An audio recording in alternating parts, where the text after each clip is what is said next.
Hello guys, welcome to 5th generation Hobby Shop. Welcome to another unboxing and testing. Quick review lang tayo. Ito yung aming bago ngayon na unit. This is the Crossman Vantage. Ayan, brake barrel rifle. So ito yung naka wood stock na. Okay, so ano to? Pure wood stock.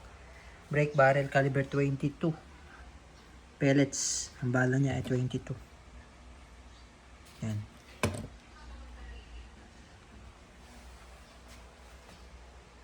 Hmm. 950 feet per second.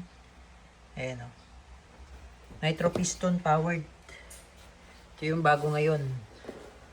Ayan. So, ito yung bagay sa probinsya. Hindi mo na kailangan dito ng CO2. Hindi ka na magpapakarga. Ayan. Bali yung nagpapagana sa kanya yung nitro piston. Okay. Tapos ito pa, naka fiber optic sight na siya. Yung rear at yung front, naka fiber optic sight na, kaya maganda. Okay. Pwede mo rin siyang lagyan ng scope. Out of the box, wala pa siyang scope na kasama. Pero pwede nating lagyan ng scope yan. Ayan. So ulitin ko lang. This is the Crossman Vantage model caliber 22, nitro piston powered brake barrel air rifle. So maganda to pang probinsya. Kasi hindi to magasto sa hangin. Bali ang bibilin mo ay bala na lang. Ayan o, caliber 22. Lead pellets. Ayan, sniper rifle. Brake barrel. So, paano ba magbabala nito at paano ba ito gumagana? No? So, testingin natin.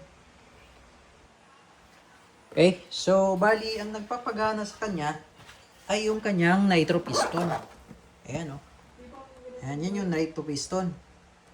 Ayan. Yung naka-encircle na yan.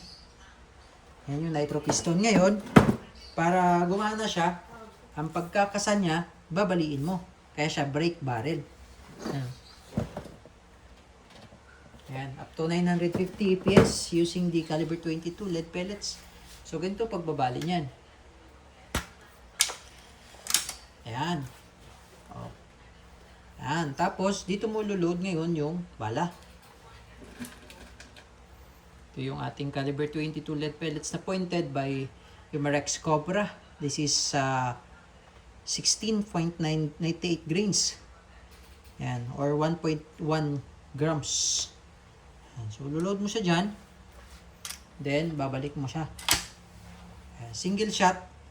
Every load shot, load shot, load shot. Be-break mo siya, load ng bala, putok. Then, break ulit, load ng bala, putok. Okay? Ganun siya gumagana. Okay? So, kailangan dito, sintado ka. Ito yung kanyang safety. Safe. Yan yung fire. Kagandahan nito, kahoy na siya. Yan o. Solid to. Crossman Vantage. So, testin natin. Okay. So, yan. Kitang-kita yung sight nyo. So, kaya kahit na hindi na kayo maglagay ng scope dyan, kitang-kita yung target nyo dito. Ganda ng sight nyo. Green sa front, red sa rear. Tapos, adjustable pala siya. Meron siya knob. Elevation tsaka windage. Ayan. So, subukan natin, no? Yan natin target, oh. Okay. Crossman Vantage and firing.